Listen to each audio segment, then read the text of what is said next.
नील नदी के किनारे मिस्र की रेत में दबा हुआ एक ऐसा खजाना है जो हजारों साल से दुनिया को अपनी खूबसूरती से मोहित करता रहा है। लक्सर टेम्पल, जिसे प्राचीन मिस्र में इपेत रेसीत यानी दक्षिणी अभयारण्य कहा जाता था, ये सिर्फ एक मंदिर नहीं था बल्कि देवताओं का महल था, जहां इंसान नहीं बल्कि फिरौन के दिव्य रूप की पूजा होती थी। 14वीं शताब्दी ईसा पूर्व में जब दुनिया के बाकी हिस्से अभी भी सभ्यता की शुरुआती सीढ़ियों पर थे, तब मिस्र के फिरौन अमेनहोटेप तृतीय ने इस अद्भुत संरचना की नींव रखी थी। लेकिन ये कोई साधारण राजा का महल नहीं था, ये था देवताओं का निवास स्थान, जहां फिरौन अपनी दिव्यता को नवीनीकृत करने आते थे। इस मंदिर की खासियत ये थी कि यहाँ फिरौन का राज तिलक भी होता था, जहां वे अपनी दिव्य शक्तियों को पुनः प्राप्त करते थे। लक्सर टेम्पल की सबसे खास बात यह थी कि यह किसी एक देवता को समर्पित नहीं था, बल्कि ये रॉयल का की पूजा के लिए बनाया गया था, यानी फिरौन की दिव्य आत्मा की पूजा के लिए। यहाँ के विशाल स्तंभ जो आज भी आकाश को छूते हुए खड़े हैं, वे सिर्फ पत्थर के टुकड़े नहीं थे, वे थे उस समय की कलाकारी के जीवंत प्रमाण, जब मिस्र की सभ्यता अपने चरम पर थी। इन स्तंभों पर बनी नक्काशी आज भी उतनी ही स्पष्ट है जितनी हजारों साल पहले थी, जैसे कि कल ही किसी कलाकार ने अपना काम पूरा किया हो। हर साल जब नील नदी में बाढ़ आती थी, तब यहां ओपेत उत्सव मनाया जाता था। ये कोई साधारण त्योहार नहीं था, ये था एक भव्य जुलूस जहां अमुन, मुथ और खोंसू देवताओं की मूर्तियों को कर्नक मंदिर से लक्सर तक लाया जाता था। स्फिंक्स की पंक्तियों से सजी सड़क पर यह जुलूस निकलता था और पूरा शहर उत्सव में डूब जाता था। ये उत्सव कई दिनों तक चलता था, जिसमें हजारों लोग भाग लेते थे।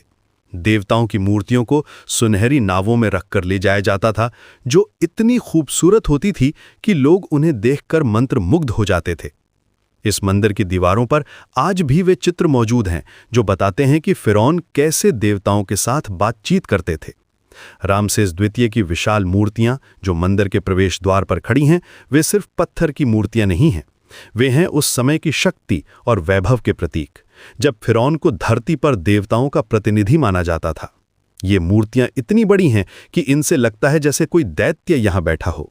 इनके चेहरे पर वो गंभीरता है जो बताती है कि ये सिर्फ राजा नहीं बल्कि देवता थे। तुतनखामुन, जो दुनिया का सबसे प्रसिद्ध फिरौन है, उसने भी इस मंदिर में अपना योगदान दिया था।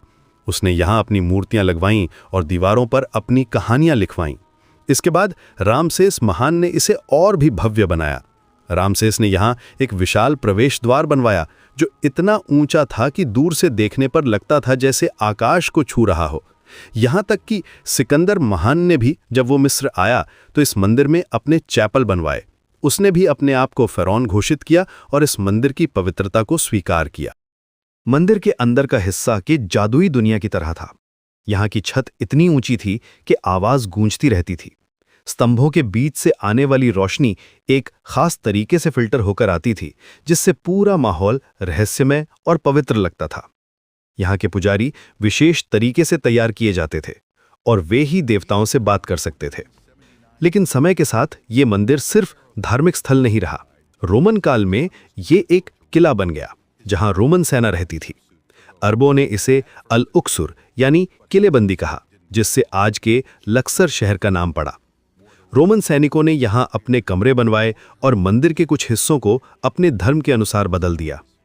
14वीं शताब्दी में इस प्राचीन मंदिर के अंदर एक मस्जिद बनाई गई, अबू अल हज्जाज नाम के एक संत के लिए। ये मस्जिद आज भी वहां मौजूद है, जो दिखाती है कि कैसे अलग अलग धर्म और संस्कृतियां एक ही जगह पर फल फूल सकती हैं। ये एक अनोखा नज़ारा है जहां प्राचीन मिस्री देवताओं के चित्र और इस्लामी कलाकृति एक साथ दिखाई देती हैं। आज जब आप लक्सर टेम्पल देखते हैं तो आप सिर्फ पुराने पत्थरों को नहीं देख रहे होते, आप देख रहे होते हैं उस सभ्यता के अवशेष जिसने दुनिया को वास्तुकला, कला और धर्म के क्षेत्र में नई दिशा दी थी। यूनेस्को ने इसे विश्व धरोहर स्थल घोषित किया है क्योंकि ये सिर्फ मिस्र की नहीं बल्कि पूरी मानवता की संपत्ति है। लक्सर टेम्पल आज भी उसी गरिमा के साथ खड़ा है जैसे हजारों साल पहले था।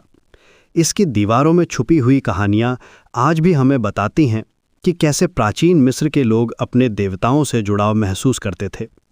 ये मंदिर सिर्फ एक इमारत नहीं है, ये है उस समय की गवाही जब इंसान और देवता के बीच की दूरी बहुत कम थी। आज भी